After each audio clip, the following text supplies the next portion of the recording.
Welcome to Masters, and today, as you know, inzoi is releasing in like 2 or 3 days, March 27th to 28th. They had a creator demo, which is interesting. We really don't go into game, which kind of sucks because I was like, I want to play the game. I want to try it out myself because a lot of people who got the early access.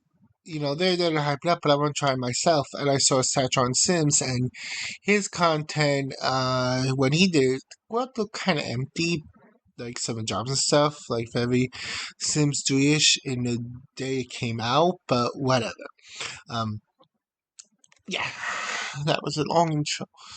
Online, there has been a lot of talk about people who want inzoi to kill the Sims, be sort of sim killer. And while yes, this sort of sim killer thing is sort of contentious, I'll be honest. I was like, you know what? Let's look at this from a player standpoint, because I do think the Sims team, or at least EA, has sort of warranted this sentiment. I mean, I am a Simmer myself, and I said it so many times. I want EA to, or at least inzoi, my bad, to essentially come in and give EA the wake up call it needs. Hopefully.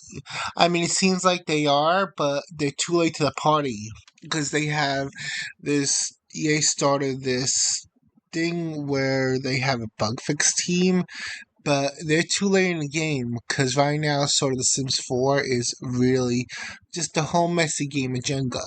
And at one point, it could just all fall over because they really neglected the game. And once inzoi and the community got mad, they're like, okay, now we'll try. Not, oh yeah, let's try, when we have good sentiment. But, yeah. So I was like, okay, so let's look at that sort of permeated this. First off, the first big controversy I could think of was The Sims 4 being released. It was very basic. It had no pools, no ghosts, none of the basic staples of Sims 4. And it took a couple years even for Talos to come out. Um, and I'll be honest, The Sims 4 had a lot of potential. They had a great cast system, and they had like good bones that they could build up on. And it could have had a Realm Reborn moment where, yes, the original release was crappy, but given time and with updates, it could have been better. They fumbled the ball heavily with that one. We're just an emotional mess. Mad 1 second, happy one the other, and then focused like 2 seconds later. So yeah. Now the other controversy, and this is one that goes back a couple years ago, is my first pet stuff. Oh lordy lord, this pack was a hot mess express, and not in a good way, like one of those ones where you just like want to watch and just watch all drama. It was like, no, everyone is pissed, and I was kind of annoyed too, and I still haven't bought that pack. So if you're not up to date on my first pet controversy, essentially EA released Cats and Dogs, which was a well-liked expansion pack. I mean, I even like Cats and Dogs. Let's go! I get to make my own kitty and doggo. I was happy, and let's go. And it was a well-received expansion pack, I think. The problem is, they really fucked it up again. They released my first pet stuff, which is essentially stuff that should have been in the Cats and Dogs expansion pack. Essentially got flack from the community. Said that should have been in with Cats and Dogs, and they got a lot of, like I said, they got a lot of flack from the community, and that is still a notable sort of controversy. That sort of was the first tick in a wall. I mean, for me, that was a controversy. I'm like, you know what? Maybe I'm just gonna buy the expansion packs on sale now. I just can't with The Sims, and that's where I'm at. The second one is Kit. something no one asked for, and I think to this day, no one wants. I mean, I think they're trying to make it a thing by asking the community what they want, which is a smart idea.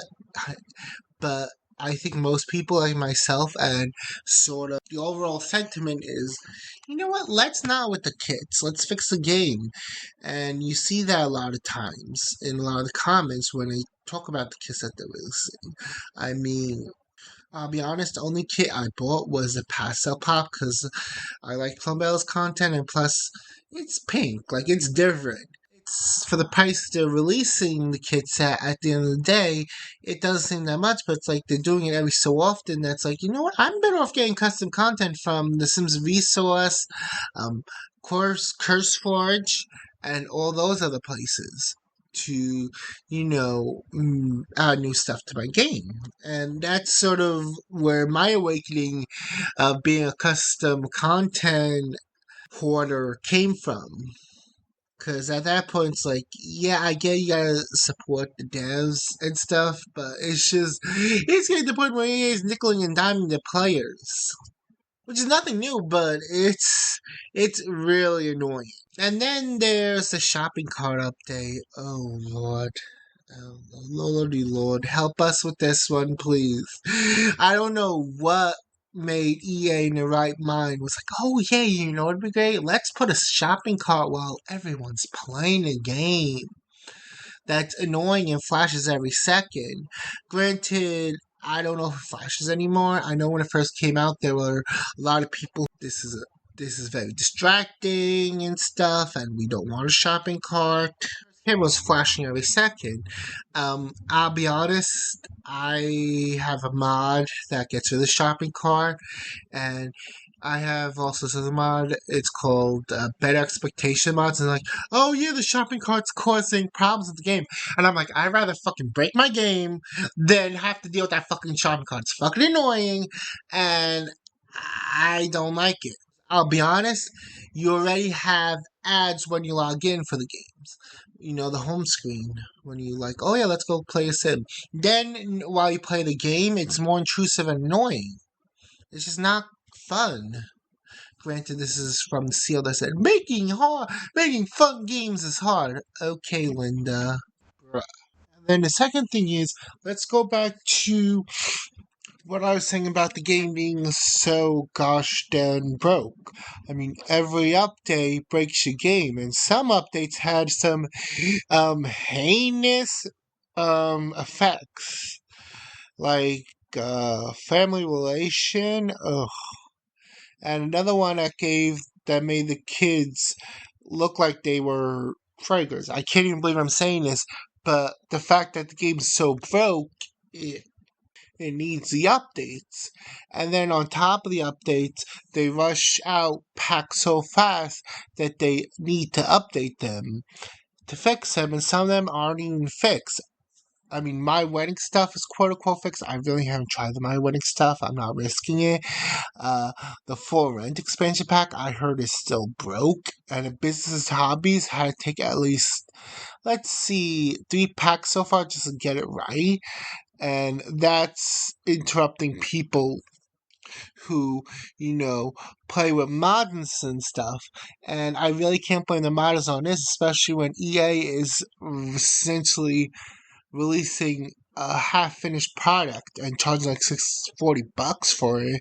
I mean, that's why I usually wait for like big sales to get them if they're not broke. I mean, I'm waiting for a big sale to get Life and Death when it's like $20.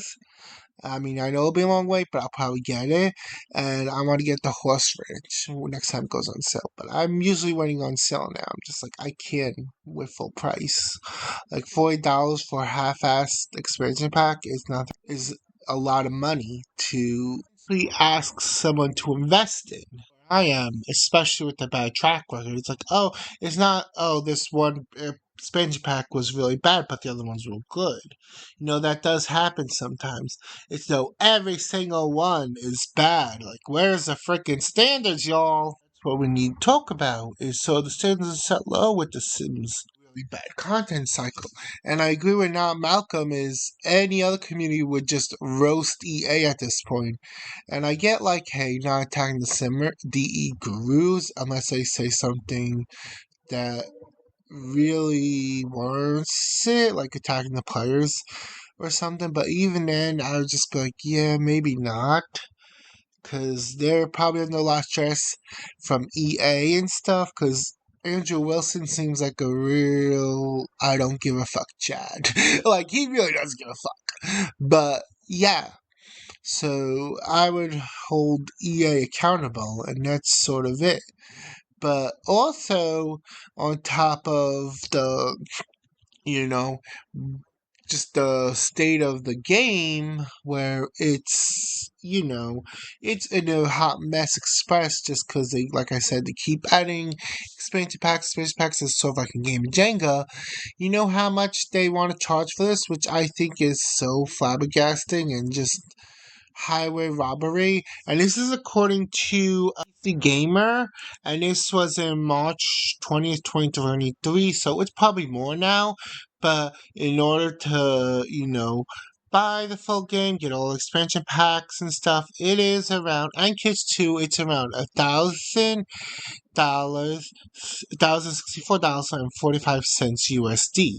And that is a lot of freaking money just to play a game. And I can understand why simmers are mad.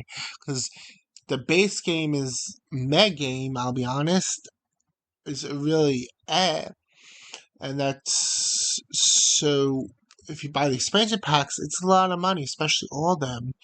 And to pay $1,000 at the end of the day for a really hard experience is really a slap in the face. That's why I started, like I said, I've been, to be honest, getting the expansion packs more on sale because I just can't.